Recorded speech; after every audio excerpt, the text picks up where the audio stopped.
നമുക്ക് മഞ്ഞക്കൂവയുണ്ട്. ഇതിപ്പോൾ നീലക്കൂവ. ഇതേപോലെ തന്നെ മഞ്ഞക്കൂവയുണ്ട്. മഞ്ഞക്കൂവ മിക്കവാറും എല്ലാവർക്കും പരിചിതമാണ്. കാരണം നമ്മൾ പണ്ട് കസ്തൂരി മഞ്ഞളാണെന്ന് പറഞ്ഞ് ഉപയോഗിച്ചുകൊണ്ടിരുന്നത് ആ മഞ്ഞക്കൂവയാണ്. ഇതിൻ്റെ മഞ്ഞ കളർ, ഇത് മുറിക്കുന്ന ഉടനെ അകത്ത് മഞ്ഞ കളർ കാണുന്നതാണ്.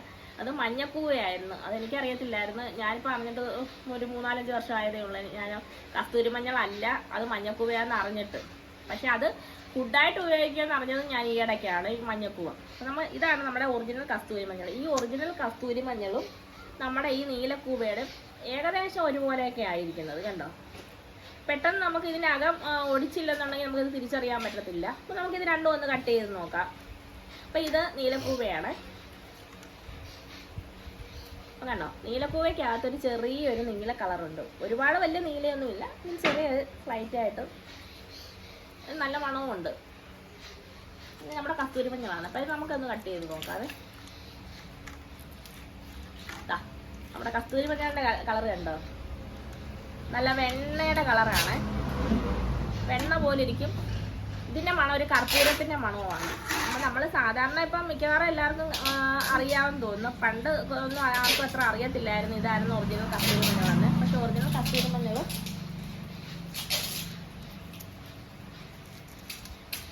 ഇതല്ലോ, ഇതാണ് ഒറിജിനൽ കസ്തൂരി മഞ്ഞൾ. ഇത് നമ്മുടെ വെണ്ണയുടെ നിറവുമാണ്. അതേപോലെ തന്നെ നല്ലൊരു മണവും ഉണ്ട്. നല്ല കർപ്പൂരത്തിൻ്റെ മണമുണ്ട് കേട്ടോ. നല്ല കർപ്പൂരത്തിൻ്റെ മണമുണ്ട്. ഇത് നമ്മൾ ആ പാലിനകത്ത് ഒക്കെ നമുക്ക് അരച്ച് നമുക്ക് മുഖത്തിടുകയാണെന്നുണ്ടെങ്കിൽ പെട്ടെന്ന് കറുപ്പൊക്കെ മാറി മുഖസൗന്ദര്യം വർദ്ധിപ്പിക്കാനൊക്കെ വളരെ നല്ലതാണ് ഈ ഒറിജിനൽ കസ്തൂരി മഞ്ഞൾ. അപ്പം ഇത് കണ്ടോ, ഇത് രണ്ടും തമ്മിൽ ഇതിനൊരു ലേശം നീല കളറും ഉണ്ട്, ഇതിനൊരു നല്ല ക്രീം കളറും ഉണ്ട്. അപ്പം എങ്ങനെയാണ് നമ്മൾ കസ്തൂരി മഞ്ഞൾ തിരിച്ചറിയുന്നത്? ഇനി ഈ കസ്തൂരി മഞ്ഞളിന് ഈ കൂവയ്ക്കേ ഇച്ചിരി നാര് കുറവാണ്. മറ്റേതിന് നമ്മുടെ വെള്ളപ്പൂവയ്ക്ക് കുറച്ചുകൂടെ നാരുണ്ട്, പക്ഷേ ഇതിന് ഇച്ചിരി നാര് കുറവാണ്. അപ്പോൾ ഇതും പ്രോസസ്സിങ് ഒക്കെ ഒരേപോലെ തന്നെയൊക്കെയാണ്.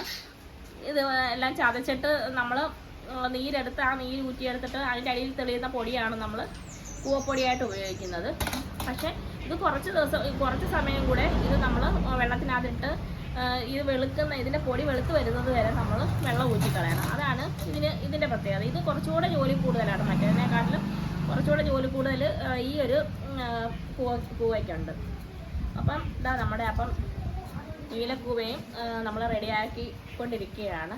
അപ്പം ഇനി കുറച്ച് നീലക്കൂവയുടെ പൊടിയും വെള്ളക്കൂവയുടെ പൊടിയും, കാരണം ഈ കൂവ എടുക്കാൻ കാരണം എന്ന് വെച്ച് കഴിഞ്ഞാൽ നമ്മുടെ കയ്യിൽ വെള്ളക്കൂവ ഉണ്ടായിരുന്നല്ലോ. അപ്പോൾ ഈ വെള്ളക്കൂവയുടെ ഒരു പോസ്റ്റ് ഇട്ട് കഴിഞ്ഞപ്പോൾ 1 മില്യൺ ആളുകളോളം നമ്മുടെ പോസ്റ്റ് കണ്ട്.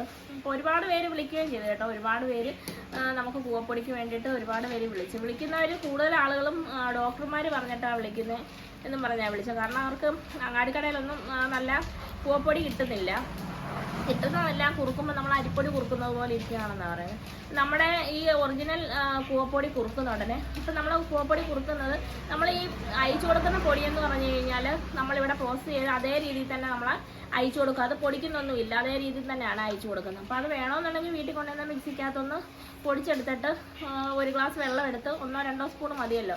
അപ്പോൾ അതൊന്ന് കലക്കിയിട്ട് തിളച്ച വെള്ളത്തിലോ അല്ലെങ്കിൽ തിളച്ച പാലിനകത്തോട്ട് തിളച്ചിരിക്കുന്ന പാലിനകത്തോട്ട് ഒഴിച്ച് കുറുക്കിയെടുക്കുകയാണ് നമ്മൾ ചെയ്യുന്നത്. അപ്പോൾ അങ്ങനെ ആകുമ്പോൾ അത് അടിക്ക് പിടിക്കത്തില്ല. അപ്പോൾ അങ്ങനെ ഒഴിച്ച് അത് തിളച്ച് വരുന്ന സമയത്ത് അതിൻ്റെ കളറ് നല്ല ഗ്ലാസ് സ്ഫടികം പോലെ ആയിരിക്കും നമ്മുടെ ഒറിജിനൽ കൂവപ്പൊടി തിളപ്പിച്ചെടുക്കുമ്പോൾ.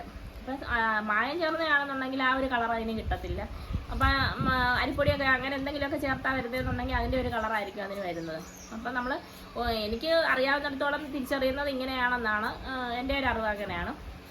അപ്പം നമ്മുടെ കൂവപ്പൊടി ഇനിയും അപ്പം പറഞ്ഞു വന്നത് കൂവപ്പൊടി ഒരുപാട് ഗുണങ്ങളുള്ളതാണ്.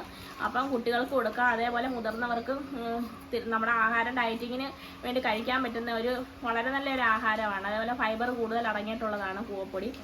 അതേപോലെ തന്നെ നമ്മുടെ വയറ്റിന് അസുഖങ്ങൾക്ക് ഡോക്ടർമാർ കൂടുതലായിട്ട് നിർദ്ദേശിക്കുന്നത് കൂവപ്പൊടി, ഏത്തക്കാപ്പൊടി അങ്ങനെയുള്ള ആഹാരങ്ങൾ കഴിക്കാനാണ്. അതും രാവിലെ വെറും വയറ്റിൽ അങ്ങനെ കഴിക്കുമ്പോൾ അസിഡിറ്റി കുറയ്ക്കുന്നുണ്ടെന്നൊക്കെയാണ് പറയുന്നത്. അപ്പം അത് തന്നെയല്ല, പിന്നെ മൂത്രത്തിൽ പഴുപ്പ് അങ്ങനെയൊക്കെ ഉള്ളവർക്ക് ഈ കൂവപ്പൊടി നേർമയായിട്ട് കാച്ചി കുടിക്കുകയാണെന്നുണ്ടെങ്കിൽ പെട്ടെന്ന് അത് മാറ്റം കിട്ടുന്നുണ്ടെന്നും പറയുന്നു.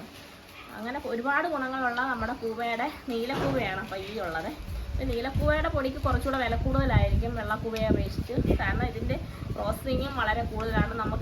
നമ്മളിത് എടുത്ത് ചെയ്യുന്നതാണ്. നമ്മളിത് കൃഷി ചെയ്യാൻ തുടങ്ങുന്നതേ ഉള്ളൂ. നമുക്ക് ഇനി കുറേ വിത്തുകൾ എടുത്തിട്ടുണ്ട്. നമ്മൾ സ്വന്തമായിട്ട് കൃഷി ചെയ്യാൻ വേണ്ടിയിട്ട് കുറേ വിത്തുകൾ നമ്മൾ എടുത്തിട്ടുണ്ട്. അപ്പോഴാണ് ഇനി അങ്ങനെ തന്നെ ഒരു ഫോട്ടോ എടുക്കാം.